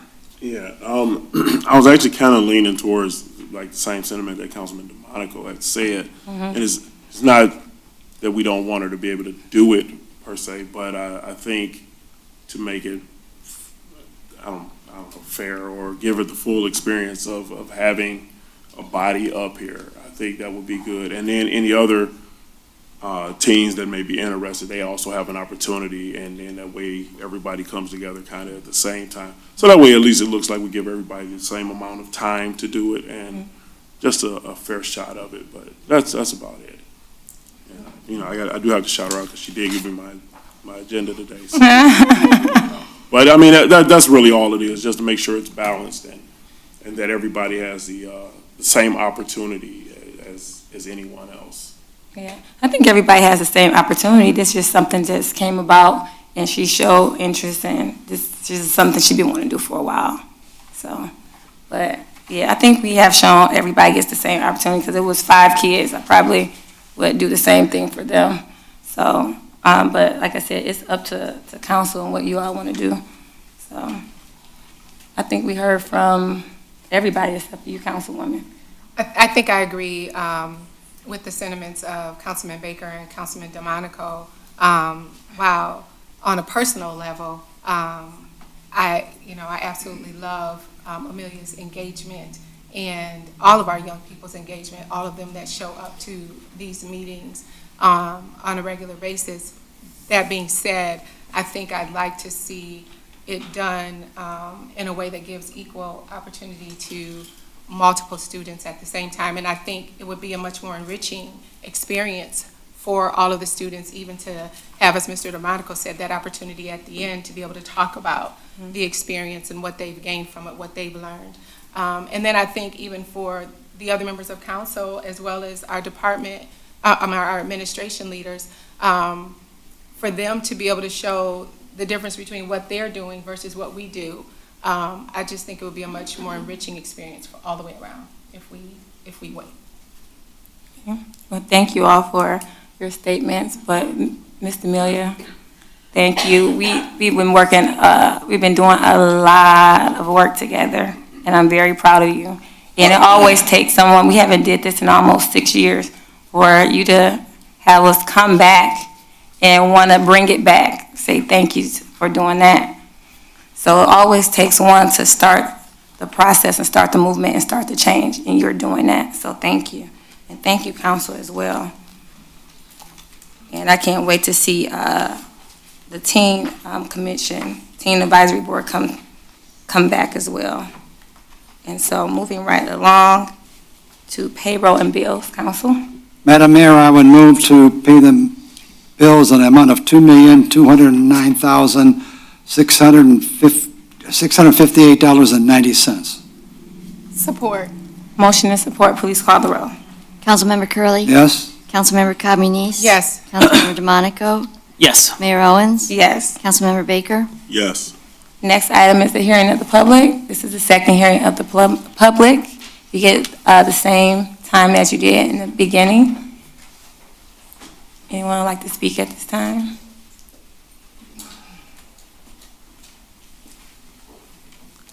Good evening. I would just like to say thank you to Mayor Owens. I actually had a lot of things wrote down, but we just gonna skip past that and just have like a little one-on-one conversation.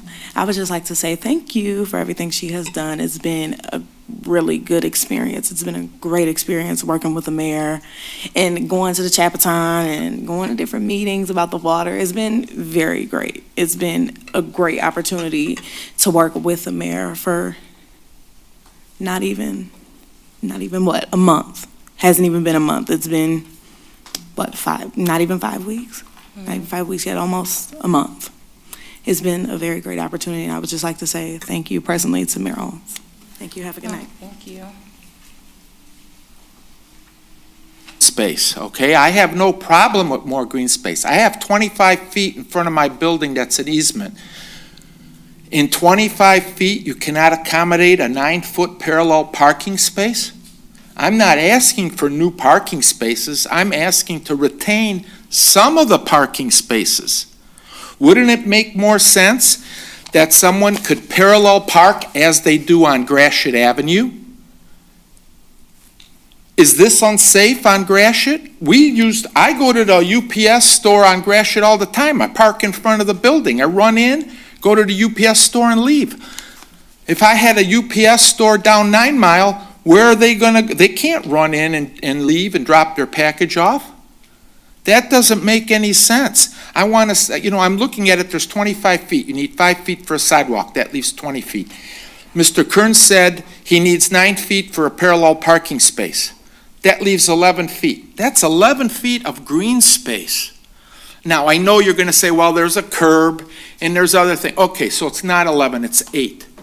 That's 8 feet more than there are there presently. There should be no reason why parallel parking cannot be accommodated.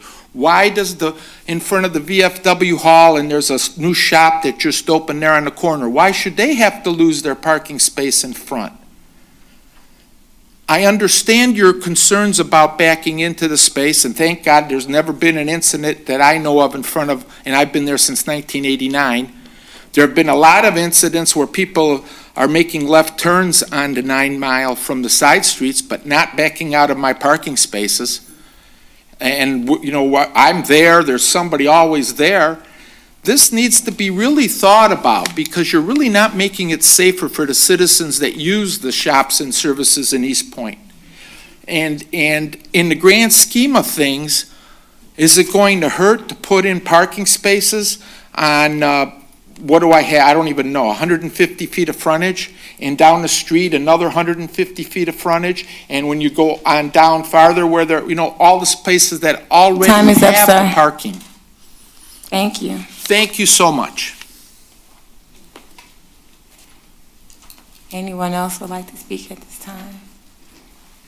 So I thank you, Honorable Mayor, for hearing us on City Council. I know we were here last City Council meeting, and my wife and I prepared a really great statement regarding parking in front of our building. The main thing about the parking is it's going to really damage us financially and business-wise if that parking goes away. And I would like to ask you guys, the city council, to come out and look at the area out in front. I have 8.2 8.2 inches of sidewalk between my building and the curb. And according to the Michigan MDOT regulations, we have enough room for parallel parking. Everything can be set back so that we meet MDOT's requirements and it's safe parking. I just ask, I would really just like to have somebody help get involved in this. I'm asking you as city council to come out, take a look at it with me, bring Ryan Kern out and show him the measurements of it. So it's really gonna kill my business. Gonna kill my business. I have 2 spots behind and I have businesses on either side of me that are gonna be affected by this also. And this is a great business area. The buildings are all great areas for businesses. And we don't have a car repair shop. It's not a car repair shop. It's not a collision shop. It's business buildings where somebody could come in and open a coffee shop, a juicery, a distillery. Oh, that sounds good too, but doesn't it? About now? So anyway, I wish I could just try to get somebody to help us and determine if the city council can say, this guy's got enough room, or let's give this guy a foot. You know, I mean, I think as the city council, you guys have the ability to do that in order to help maintain business in Eastpointe. That's what we all want. So thank you for listening to me. Yes, sir. We have, can you give the name? I don't know if Ms. Holman knows the, okay. We know what business you are. Yeah, we had that discussion. Yes, ma'am. You know, okay. Thank you. Thank you very much. Thank you for your hearing time. me. I didn't know if you want to say out loud what was the name of your business, so if she has it already, it's up to you. She does. She has it, okay, okay. Yes, sir, in the front. I know you were about to get up. If you still don't want to, it's up to you. I didn't want her.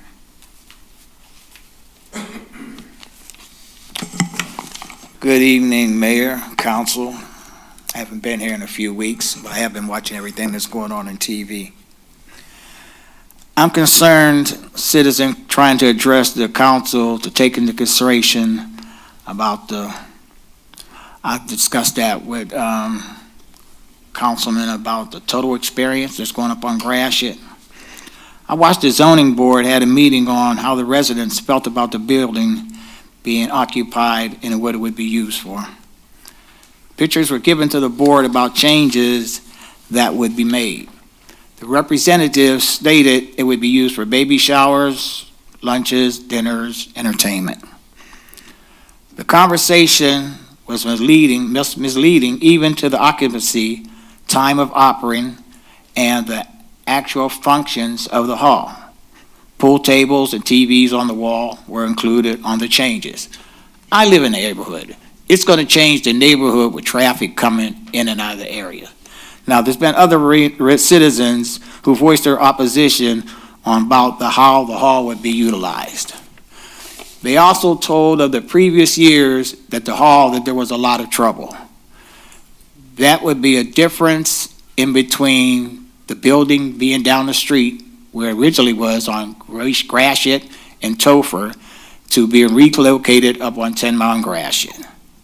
Constant complaints about the police being dispatched to the previous hall, which were documented by the police. It had been looking for disaster waiting to happen for people coming into the city just to party. Benefit for Eastpointe, how? Where's the safety for the seniors? Thank you. What building, what? The old Eastpointe Manor. So. Oh, okay, I didn't hear that. I know you said a hall, but it's a couple halls in the city of Eastpointe. That's why I said that.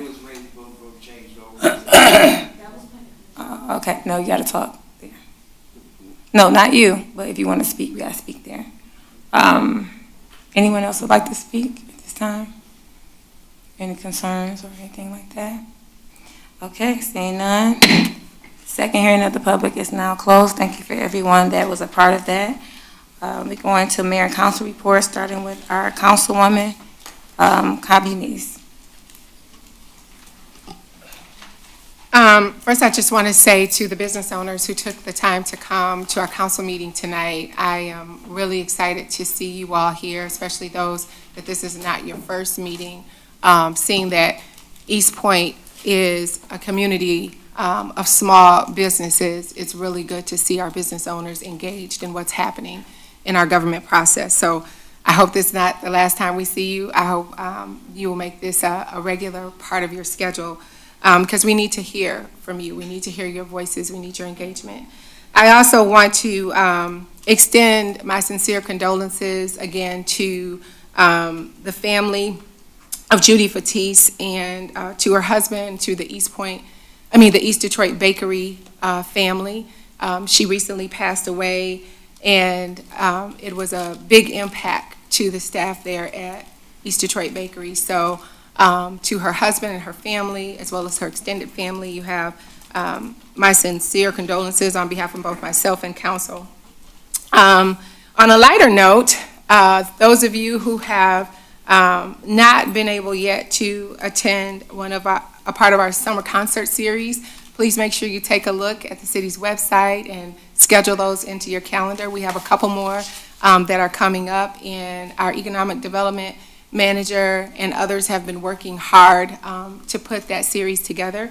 So hopefully you will be able to make it out to that. I know I am past due for making it to one, and I love music, and every time I have had another obligation, but it's a fun night here in Eastpointe. The discussion tonight, we want to engage with our young people. We want to pour into them. So I want to encourage teens and parents alike, go on the city's website and apply. Our community, I'm about to give her the wrong name, community engagement manager has been phenomenal in her short time here with the city, and she has created lots of content and is constantly putting out those social media and email blasts. So please engage. Also, I want to encourage everybody, no matter how you vote, exercise your right to vote. There are people who fought to make sure that you have that right to vote. Exercise your right to vote, because every vote absolutely does count. And finally, we talked a lot tonight about giving of our time and of ourselves. And I heard a quote this week that really just stayed with me. I actually read this quote as a part of a book that I'm reading. And it's by an author, Priscilla Shirer. And she basically said the greatest gift that, outside of love, that everyone can give someone is the gift of your own time.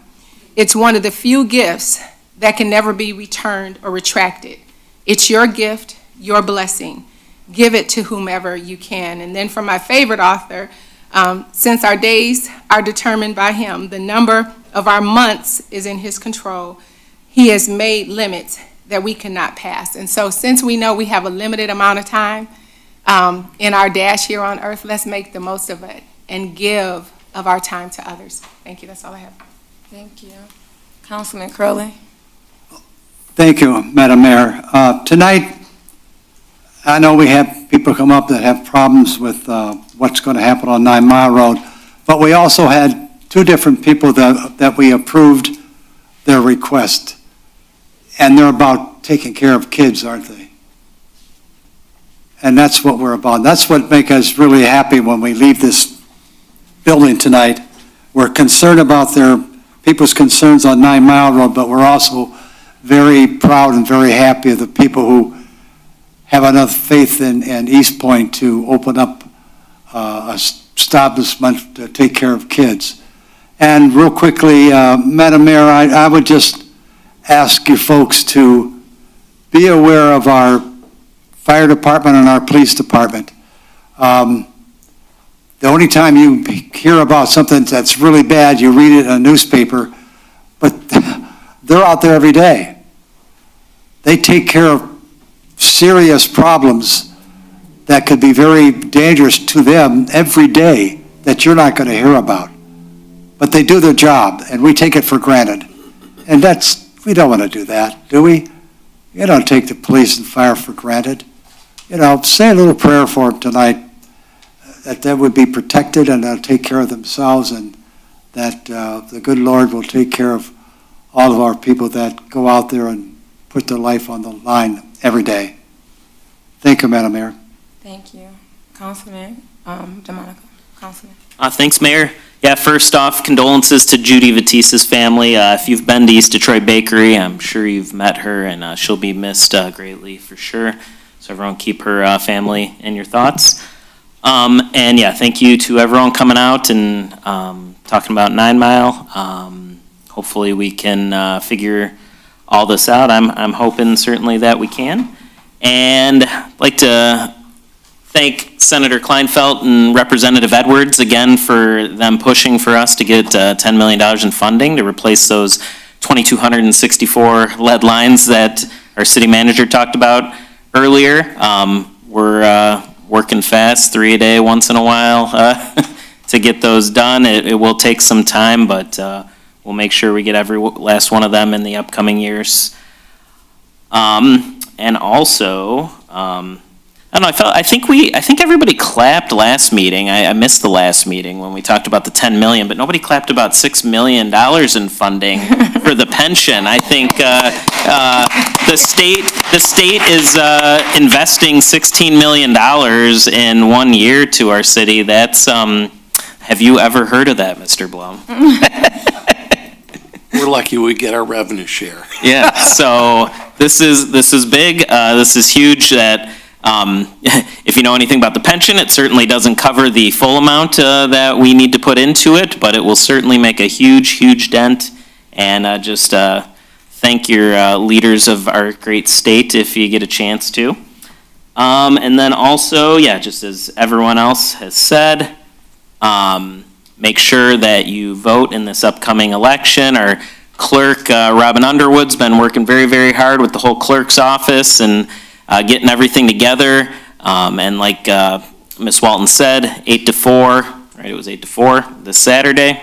You can come to City Hall and vote if you'd rather do that than voting on Election Day. If you work on Tuesday, come out on Saturday. Vote absentee any day. Just make sure you do. We've got the mayoral primary and a bond proposal for Eastpointe Community Schools. So thank you. Have a good evening, everyone. Thank you. Mayor Pro Tem Baker. Thank you.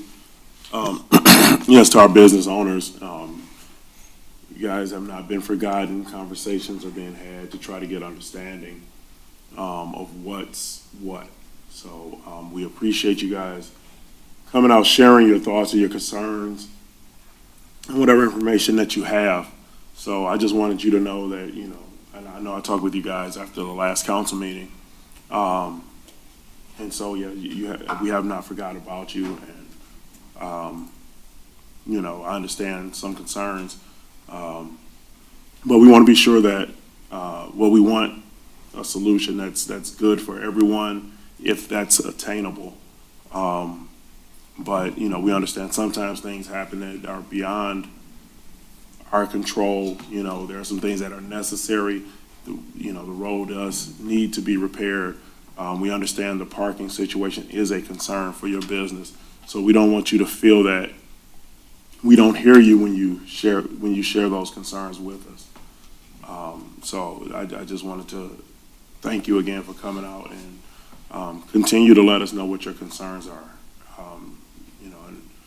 We will listen to you and we will try to find whatever answers we can. And one thing, our obligation is to always be honest with you too, with whatever we learn. I will echo the same condolences to Judy. I don't want to say the last name wrong, Batiste. I've met her several years ago, and definitely sad to hear of her passing. So condolences to her family, to her work family as well, and to anyone who knew her. She was a lively spirit. She was just a ray of sunshine. So at least that was my experience with her. Also to Amelia, continue to stay involved. that is a beautiful thing. The one thing that you have is youth, and that youth energy is, if they could bottle it and sell it, we'd all be millionaires, but, learn what you can, and try to be effective, as a resident, just a good citizen of the world. It's a beautiful thing to see. So with that, we always have a word of the day, but it's a simple one today. It's home. Let's go there.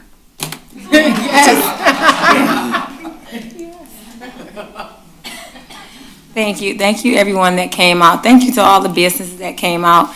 And thank you for letting us know when we do these projects. You don't see mayor and council going out with a measuring and seeing how many feet from your building to the street is to make sure that you get enough parking. We have people that we trust who are engineers to do those things. So when those things aren't happening for you, please let us know, because we don't know everything that's going on. I'm not an engineer. I'm not doing certain things that we pay contractors and big-time people to do. We just entrust them that they're going to do the things that we need them to do. And some of those things you might not agree with, and you have to let us know those things like you're doing, and we're going to find the best solution to help you all continue business as usual, as much as I can, as much as council can. That is our job, and we're doing the best that we can. We don't know everything that goes on because we have people that we entrust to do those things. We have our city manager, we have an attorney. So every case or everything that goes through, everything that goes through the police department. People call me and say, "Did you know such and such happened? A cat was in the tree, Meryl?" Well, I didn't know a cat was in the tree. I'm sorry, I didn't know. So we don't know every single thing that goes on. We are only 5 people, but we entrust the people that we have in leadership to do those things, and they let us know what needs to be known when, as priority. But we trust these people, and some of these things we don't know, and they let us know, or sometimes you let us know. That's why we have, our email address. That's why we make ourselves accessible, and you come up here as well and let us know things that sometimes our administration may not be aware of. They're human too. So thank you for taking that time out and letting us know. And I will be probably calling Mr. Kern about some of the things that you all talked about parallel parking and things like that. Because again, I'm not an engineer. I don't go out and measure stuff when a project comes out. I don't. So I don't know about all those things. But you all are making me aware of some things, and I appreciate that. And just thankful for all the businesses that have been investing in Eastpointe. We have a lot of new businesses that come to Eastpointe, and we have a new business owner that's in Eastpointe as well. I don't know if she want me to tell what her new business is, but I'm very excited to have this business in our city. I think it's probably one business that's in Macomb County that we'll have here in the city of Eastpointe. She could have went anywhere else and did this business. And I think it's going to bring in good publicity for our community as well. And voting is August 8th. The primary for mayor is August 8th. I went to an event, I believe yesterday in Detroit. I've always I've gotten invites to City of Detroit events with other elected leaders just to see what they're doing, how they're doing it, and how it can be a help. I'm from the City of Detroit. It's a lot of people that live in Eastpointe that are born and raised in the City of Detroit that moved to Macomb County. So that's a heart to a lot of people. So, where my heart is, I go back to it. I don't forget where my heart is. So I go to the community and I help. And I found out it was a lot of Eastpointe residents there that didn't know who their mayor was, and it was election time. And so, and they've been here for 20 years. They didn't know it was a primary coming up. They didn't know it was election time. They had no clue what was going on.